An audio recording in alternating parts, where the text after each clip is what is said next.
Kakuwang sa OBGYN sa Karkar Provincial Hospital kon CPH ang gisubay nga hinungdan nga nawa na salbar ang kinabuhi sa inahan nga si Irish Kumaling ug ang iyang gisabak ni adtong Martes sa kadlawon Hulyo 22. Kini human napakyas nga ipaubo sa cesarean section sa saktong oras si Irish ug tungod sa kalangan sa pag-refer kanila sa laing ospital.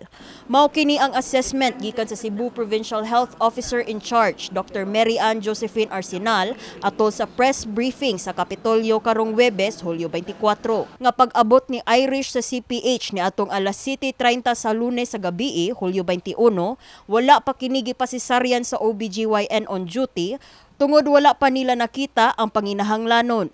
Alas 8 sa gabi, dito nagideklarar sa general practitioner nga isesaryan si Irish apan off duty og nakabiya na sa tambalanan ang OBGYN. Pag-assess sa OB, pagkatong panahunan, dili siya indicated for a cesarean section. Fortunately, ang OB ni out na siya pagka 3 cm pa na ang iyahang cervical dilatation. Kiniya, dili man obstetrician, general practitioner man. Assess sa GP pag 9 AM na kita niya nga ang bata in distress.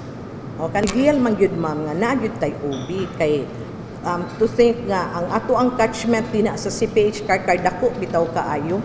Miluwat sab og dugang detalye si Arsenal sa hinungdan sa kamatayon nila Irish samtang gi-refer na kini sa Cebu South Medical Center sa Dakbayan sa Talisay dayong kadlawon na sa Martes, Hulyo 23. As claimed ma'am, mura og wala kuno deklarong prenatal check ang mama. Oo. Kaning amo through incident reports naman ni amo. Taliwa sa kamatayon ni Irish og sa iyang anak, depensa ni Arsenal nga walay pagkuwang sa serbisyo ang mga doktor sa provincial hospitals. Ang mga doctors namo wala man nagkuwang because they have attended the patient. Why indication for cesarean? So they were waiting mag-normal delivery siya. Kay at that time it was only 3 cm. So nag-wait ra gyud sila nga mo go siya sa iyahang natural process. Mipadayag sab og dakong kasagmuyo kabahin ni ining kaso si Cebu Provincial Governor Pambari 4 ug miangkon nga dili kini ang unang higayon nga adunay mga nakalas nga kinabuhi tungod sa kakuwang sa mga ospital sa probinsya. First of all, my condolences to the family, my deepest condolence to the family. No? We're really taking this seriously, and something like this should not happen. But this has been happening in the past. Mao ni sa usa ka reason good nga akong gilansaran. This is not an isolated case. It happens so many times from Camotes, from Bantayan. Wala lang yun na wala lang siya na social media ba. Una nang nanawagan ang pamilya ni Irish sa social media sa paghatag og hustisya sa nahitabo kang Irish. Investigation pa karon muna nga wa pa gid na. I don't think si Doc can answer that, no? Kay ang iyang gisulti nato ang ato lang initial findings.